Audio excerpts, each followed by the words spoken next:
ఈరోజు మన మధ్య ఎవరైనా ఉన్నారా? అందరి చేత వెలివేయబడి, అందరి చేత గెంటివేయబడి, చులకనగా నిన్ను చూసి భావిస్తున్నారా? అందరి ఇళ్ళకి వెళ్తున్నారు కానీ ఇంటికి రావట్లేదా? అందరితో మాట్లాడుతున్నారు కానీ నీతో మాట్లాడట్లేదా? అందరినీ పిలుస్తున్నారు కానీ నిన్ను పిలవడం లేదా? వెళ్ళవేతకు గురి అవుతున్నావా? అయితే వినో, ఈ లోకంలో ఎందరు నిన్ను వెలివేసినా, ఎందరు నిన్ను గెంటివేసినా, కన్నవాళ్లే కాదన్నా, కట్టుకున్నవాడే వద్దన్నా, కావాలని కోరుకునేవాడు ఒకడున్నాడు. ఆయన పేరు ప్రభు అయిన యేసుక్రీస్తు. ఆయన గనుక నీ జీవితంలో అడుగు పెడితే, ఆయన గనుక నీ గృహంలో అడుగు పెడితే, నీ జీవితాన్ని బాగు చేస్తాడు, స్థితిగతులను మార్చేస్తాడు. ఎవరైతే నిన్ను చూసి చీగొట్టారో, చేదరించుకున్నారో వాళ్ళే చప్పట్లు కొట్టే విధంగా చేయగలిగిన వాడు నేను ప్రకటిస్తున్న ప్రభు అయిన యేసుక్రీస్తు. సో యేసుక్రీస్తు చేస్తుంది ఏమిటండి? చేదరించబడిన వారిని, చెడిపోయిన వారిని చేరదీసి పరలోకానికి చేర్చే క్రీస్తు ప్రేమను చూపిస్తున్నాడండి. ఆయన సుంకర్లను, పాపులను ఆకర్షించాడండి. ఎవరైతే పట్టించుకోరో, ఎవరైతే లెక్క చేయరో, ప్రేమకు, అనురాగానికి, ఆప్యాయతకు, గౌరవానికి, మర్యాదకు నోచుకోలేక అందరి చేత చెదిరించబడి, అందరి చేత చీకొట్టబడి, నలుదిక్కులా చెదిరిపోయినటువంటి ఈ సుంకర్లను, పాపులను యేసు చేరదీసి వారిని పరిశుద్ధులుగా మార్చేటటువంటి సువార్తను ప్రకటిస్తూ ఉంటే సంతోషించటానికి బదులు ఎవరట వాళ్ళు? పరిసయ్యులు, శాస్త్రులు అది చూచి ఇతడు పాపులను చేర్చుకొని వారితో కూడా భోజనము చేయుచున్నాడని చాలా సనుగుకొనిరి. ప్రియ సహోదరి సహోదరులు, యేసుక్రీస్తు పరిచర్య చేస్తున్నప్పుడు అణువణువున విమర్శించబడ్డాడు. యేసు పరిచర్య చేస్తున్నప్పుడు అణువణువున నిందించబడ్డాడు. తను ఏది చేసినా, పరిచర్యలో ఏది చేసినా విమర్శించటానికి, నిందించటానికి ఆనాటి పరిసయ్యులు, ధర్మశాస్త్రాన్ని బోధించిన వాళ్ళు, ప్రధాన యాజకులు ఎప్పటికప్పుడు యేసుక్రీస్తు మీద బురద జల్లే ప్రయత్నం చేశారు. దయచేసి గమనించాలి సంగమా, నువ్వు వర్ధిల్లుతున్నా, ఆత్మీయంగా మండుతున్నా, ఉజ్జీవంగా జీవిస్తున్నా, ఉద్యోగంలో వర్ధిల్లుతున్నా, వ్యాపారంలో లాభం సంపాదిస్తున్నా, నీ బిడ్డలు బాగా చదువుకుంటున్నా, నీ కష్టానికి ప్రతిఫలాన్ని పొందుకుంటున్నా, అద్భుతమైన సేవ చేస్తున్నా, సంఘం పెరుగుతున్నా, నిన్ను చూసి ఏడ్చే వాళ్ళు ఖచ్చితంగా ఉంటారు. నిన్ను విమర్శించే వాళ్ళు ఉంటారు. మండుతున్న నీ మీద నీళ్లు పోసేవాళ్ళు సాధారణంగా ఉంటారు. ఎవరయ్యా వీళ్ళంటే, వీళ్ళు వర్ధిల్లరు, వర్ధిల్లేవారిని వర్ధిల్లనివ్వరు. వీళ్ళు బాగుపడరు, బాగుపడేవారిని బాగుపడనివ్వరు. వీళ్ళు సేవ చేయరు, చేసేవారిని సేవ చేయనివ్వరు. వీళ్ళు పరలోకానికి వెళ్ళరు, వెళ్ళేవారిని వెళ్ళనివ్వరు. వీళ్ళు బోధించలేరు, బోధించేవారిని బోధించనివ్వరు. ఎవరయ్యా అంటే సైతాను సంతానం, సైతాను సంబంధులు. ప్రియ సంఘమా, ఆత్మీయంగా ఎదుగుతున్నా, ఆర్థికంగా వర్ధిల్లుతున్నా, సంఘంగా విస్తరిస్తున్నా, సేవ ఫలిస్తున్నా విమర్శించేవాళ్ళు, ద్వేషించేవాళ్ళు, దూషించేవాళ్ళు ఖచ్చితంగా ఉంటారు. కానీ అలాంటి సాక్ష్యం లేని, సేవ లేని, సంఘం లేని సైతాను సంబంధులను దయచేసి ప్రోత్సహించకండి, వారి మాటలకు విలువ ఇవ్వకండి. ఎందుకని? వాగ్దాన భూమిని చూసి రండి అని చెప్పి దేవుడు పంపిస్తే 12 మంది వెళ్ళి, వచ్చిన 12 మందిలో 10 మందే తప్పుడు సమాచారం తీసుకొచ్చారు. ఆ తప్పుడు సమాచారం తీసుకొచ్చి ప్రజలందరినీ కూడా తప్పుత్రోవ పట్టించారు. కాలేబు, యెహోషువ తెచ్చినటువంటి నిజమైన సమాచారాన్ని, వాస్తవాన్ని ప్రజలు నమ్మకుండా చేశారు. ఎవరైతే తప్పుడు సమాచారం తీసుకొచ్చారో దేవుని చిత్తానికి, ఆయన ఉద్దేశానికి వ్యతిరేకంగా మెజారిటీ 10 మంది వ్యవహరించి, యెహోషువ, కాలేబు చెప్పేది తప్పు, మేము చెప్పేది కరెక్ట్ అని చెప్పి మనుషులందరినీ మభ్యపరిచారో ఏమైందో తెలుసా? ఈ 10 మంది అర్ధంతరంగా అరణ్యంలో రాలిపోయారు. వీరి మాటలు నమ్మిన వాళ్ళు కూడా అరణ్యంలో వాగ్దాన భూమి చేరుకోకుండా చచ్చిపోయారు. కాబట్టి జాగ్రత్త. ఎవరు వాక్యానుసారంగా బోధిస్తున్నారు, ఎవరు వాక్యానుసారంగా అభివృద్ధి చెందుతున్నారు, వారి మీద బురద జల్లే వాళ్ళు సహజంగా ఉంటారు. ఆ బురద జల్లే వారి యొక్క మాటలు విశ్వసించినట్లయితే ఎలాగో వాళ్ళు బురదలోనే ఉన్నారు, మిమ్మల్ని కూడా బురదలోకి లాగేస్తారు. ఇదే విషయాన్ని ఆ రోజు పరిశీలనకు చేసే చెప్పాడో, మీరు పరలోకానికి వెళ్ళరు, వెళ్ళేవారిని కూడా వెళ్ళనివ్వరు.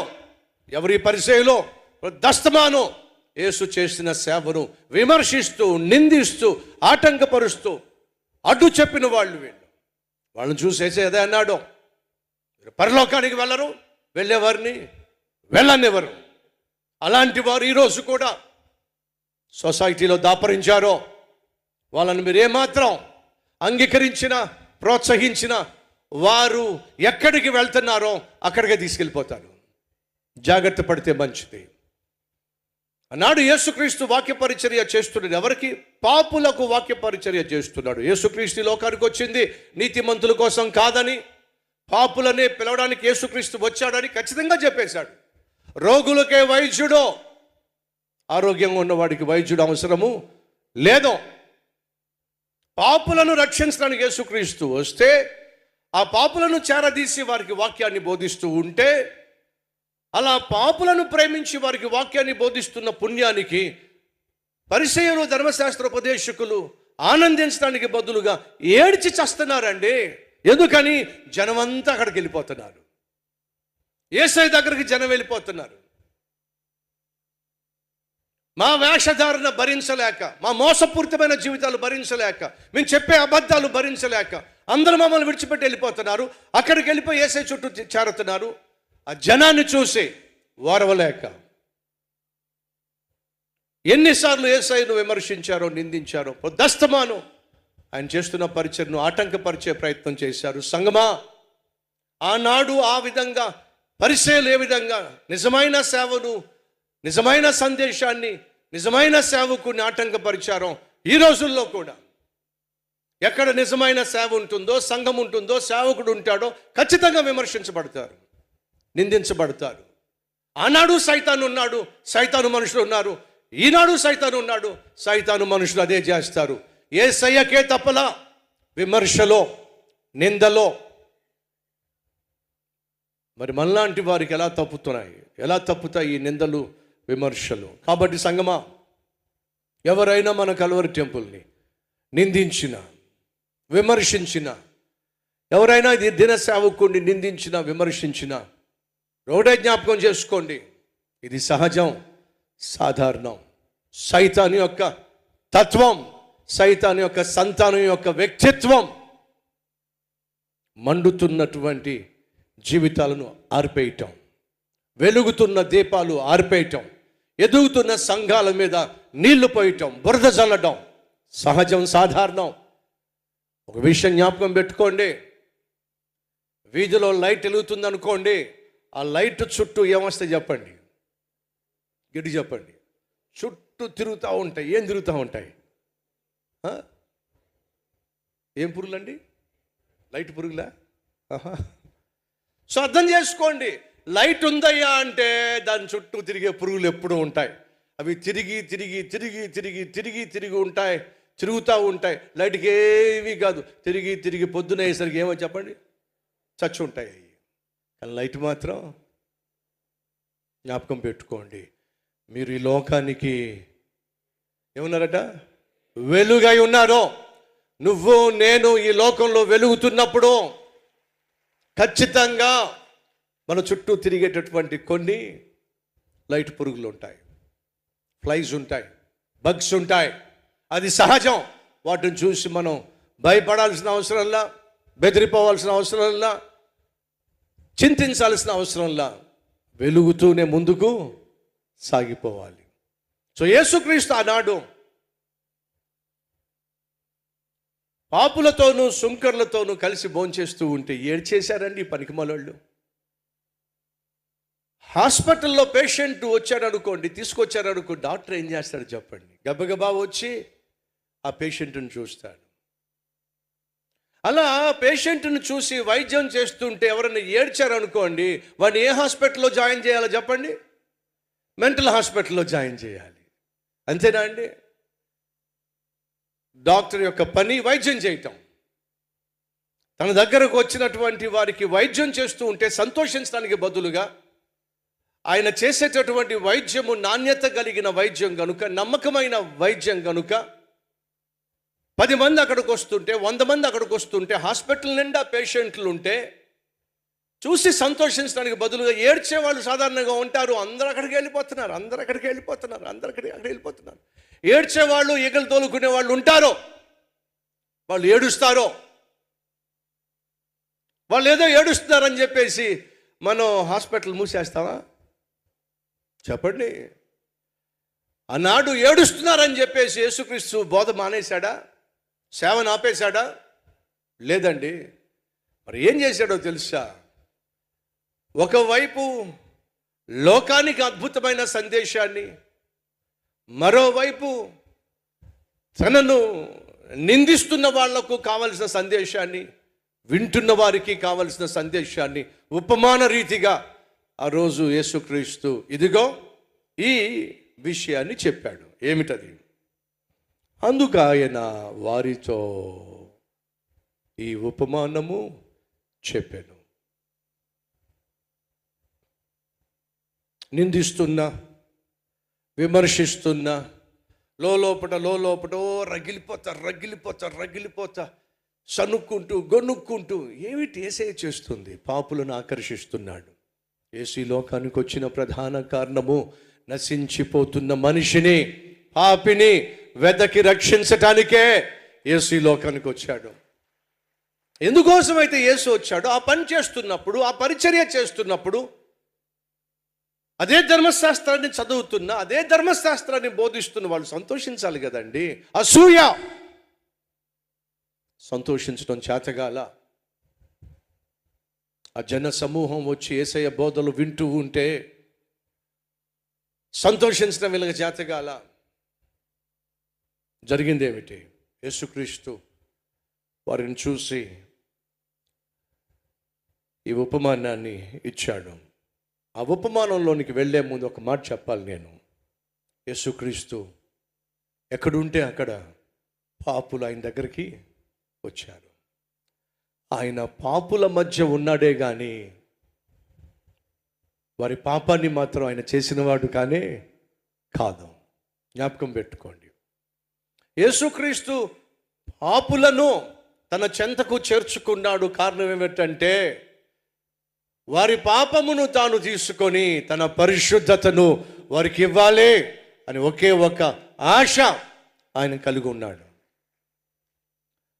తన చుట్టూ ఉన్నవారు పాపిష్టి వారు అయినప్పటికీ కూడా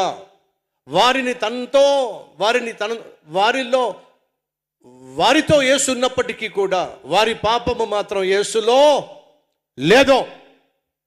అంటే అర్థం ఏమిటి? పడవ నీళ్ళల్లో ఉండాలి కానీ నీళ్లు మాత్రం పడవలోనికి రావడానికి వీల్లేదు. యేసు లోకంలో ఉన్నాడు కానీ యేసులోనికి మాత్రం లోకము రాలా. యేసు పాపిష్టి వారి మధ్య ఉన్నాడు కానీ వారి పాపము మాత్రం యేసయ్యలోనికి రాలా. సహోదరి సహోదరులు, ఒక విషయం చెప్తా.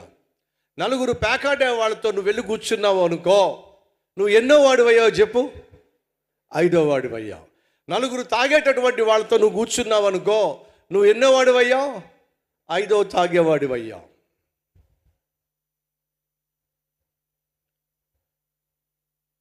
నలుగురు వేశ్యలున్న చోట నువ్వు కూర్చున్నావు అనుకో, ఎన్నో దానివి అవుతావు? 5వ దానివి అవుతావు. నలుగురు నైట్ క్లబ్కి వెళ్ళేటటువంటి అమ్మాయిలతో నువ్వు కూడా ఉన్నావు అనుకో, ఎన్నో దానివి అవుతావు? 5వ దానివి అవుతావు. నలుగురు బాగా చదువుకునే వాళ్ళతో పాటు నువ్వు కూర్చున్నావు అనుకో, నువ్వు ఎన్నో వాడు అవుతావు? 5వ వాడు అవుతావు. పాపిష్టి వారితో యేసు వెళ్ళి కూర్చున్నా వారిలో ఒకడి కాలా, కానీ ఆయనకున్న ఆశ ఏంటి తెలుసా? ఆ ఒక్కడైన యేసు వల్ల తన చుట్టూ ఉన్న వాళ్ళు పరిశుద్ధులుగా మార్చాలి అని ఆశతో ఈ లోకానికి వచ్చాడు. యేసు వారి మధ్యకి వెళ్ళి కూర్చుంది వారిలో ఒకడు కావాలని కాదు, మరి అందరూ తనలా కావాలి అని ఆశపడ్డాడు. ఇదే యేసుక్రీస్తు ఈ లోకానికి వచ్చిన ప్రధాన కారణం. యేసుక్రీస్తు పరలోకాన్ని విడిచిపెట్టి భూమి మీదకి వచ్చిన కారణం తెలుసా? మనము ఈ భూలోకాన్ని విడిచిపెట్టి పరలోకానికి రావాలని. ఆయన పరిశుద్ధుడై ఉండి కూడా పాపిష్టి మనుషుల మధ్య నివసించిన కారణం తెలుసా? పాపిష్టి మనుషులు ఆయన వల్లే పరిశుద్ధులుగా జీవించాలని. ఆ యేసును నీ జీవితంలోనికి, నీ కుటుంబంలోనికి ఆహ్వానించినట్లయితే నీలో ఉన్న, నీ కుటుంబంలో ఉన్న ప్రతి పాపాన్ని ఆ యేసు కడిగేస్తాడో. ఆయన కలిగి ఉన్న పరిశుద్ధత చేత నిన్ను, నీ కుటుంబాన్ని నింపేస్తాడో. అడుగుతున్నా, ఆ యేసును నీ హృదయంలోనికి రానిచ్చావా? నీ గుండె గుడిలోనికి రానిచ్చావా? నీ గృహములోనికి రానిచ్చావా? నీ గుడిసెలోనికి రానిచ్చావా? ఒకవేళ ఇప్పటి వరకు రానిచ్చి ఉండకపోతే ఒక్కసారి ఆయనకి అవకాశం ఇచ్చి చూడు. ఏ రీతిగా నీ జీవితాన్ని బాగు చేస్తాడో, నీ కుటుంబాన్ని శాంతి సమాధానాలతో నింపుతాడో ఒక్కసారి ఛాన్స్ చూడు. యేసు వారందరినీ చూసి ఒక ఉపమానము మొదట చెప్పాడు. ఏమిటా ఉపమానం? చదువుదారండి. అందుకు ఆయన వారితో ఈ ఉపమానము చెప్పాను. మీలో ఏ మనుష్యునికైనాను 100 గొర్రెలు కలిగి ఉండగా వాటిలో ఒకటి తప్పిపోయిన ఎడల అతడు 99ని అడవిలో విడిచిపెట్టి తప్పిపోయినది దొరుకు వరకు దానిని వెతక వెళ్ళడా?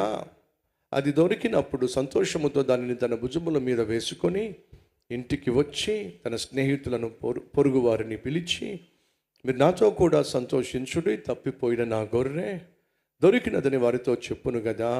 అటువలే మారు మనసు అక్కర్లేని 99 మంది నీతిమంతుల విషయమై కలుగు సంతోషము కంటే మారు మనసు పొందు ఒక్క పాపి విషయమై పరలోకమందు ఎక్కువ సంతోషము కలుగును. రైట్, 3 విషయాలు ఇక్కడ యేసుక్రీస్తు ఉపమాన రీతిగా తెలియచేశాడు. 1 తప్పిపోయిన గొర్రె, 2 పోగొట్టుకున్న నాణ్యం, 3 తప్పిపోయిన కుమారుడు. గొర్రె, నాణ్యం, కుమారుడు, ఈ ముగ్గురుని గూర్చి ఈ లూకాసు వార్త 15వ అధ్యాయంలో ఉపమాన రీతిగా ప్రభువు చెప్పాడు. తప్పిపోయిన గొర్రె, దాంట్లో మనకు కనిపించేటటువంటి మూల క్యారెక్టర్ ఏంటో తెలుసా? చెప్పండి ఏంటో? కాపరి. ఎస్. పోగొట్టుకున్న నాణ్యంలో తిరిగి ఆ నాణ్యాన్ని పొందుకోవడానికి మూల క్యారెక్టర్ ఏంటో చెప్పండి. అక్కడ మీకు ఏమైనా ఇది జ్ఞాపకం ఉందో చూద్దాం రండి. ఏ స్త్రీకైనాను 10 వెండి నాణ్యములు ఉండగా వాటిలో ఒక నాణ్యము పోగొట్టుకుంటే ఆమె దీపము వెలిగించి ఇల్లు ఊడ్చి అది దొరక వరకు జాగ్రత్తగా వెతకదా? అది దొరికినప్పుడు తన చెలికత్తెలను పొరుగు వారిని పిలిచి, నాతో కూడా సంతోషించుడి, నేను పోగొట్టుకుని నాణ్యము దొరికినది వారితో చెప్పును కదా. అటువలే మారు మనసు పొందు ఒక పాపి విషయమై దేవుని దూతల ఎదుట సంతోషము కలుగునని మీతో చెప్పుచున్నాను. ఒక స్త్రీకి ఎన్ని నాణ్యాలు ఉన్నాయి విన్నారా? ఎన్ని ఉన్నాయి? 5 ఉన్నాయా? 3 ఉన్నాయా? 10 నాణ్యాలు. గొర్రెల కాపరికి ఎన్ని గొర్రెలు ఉన్నాయి? 100 గొర్రెలు ఉన్నాయి. ఈ స్త్రీకి ఎన్ని నాణ్యములు ఉన్నాయి? 10 నాణ్యములు ఉన్నాయి. ఆ తర్వాత ఉపమానంలో ఒక తండ్రికి ఎంతమంది కొడుకులు ఉన్నారు? 2 కొడుకులు ఉన్నారు. రైట్. సో మీకు అర్థం కావాల్సింది ఏమిటి? మొదటి ఉపమానంలో మనకు ప్రధానంగా కనిపించేటటువంటి క్యారెక్టర్ కాపరి. రెండవ ఉపమానంలో మనకు కనిపిస్తున్నటువంటి ప్రధాన క్యారెక్టర్ ఒక స్త్రీ కలిగి ఉన్న 10 నాణ్యములలో ఒక నాణ్యాన్ని ఇంట్లో పోగొట్టుకుంది. పోగొట్టుకున్న నాణ్యమును తిరిగి పొందుకోవడానికి తనకు అత్యవసరం ఏమిటో చెప్పండి. ఇప్పుడు చెప్పగలగాలి మీరు. గట్టిగా చెప్పండి, గట్టిగా చెప్పండి.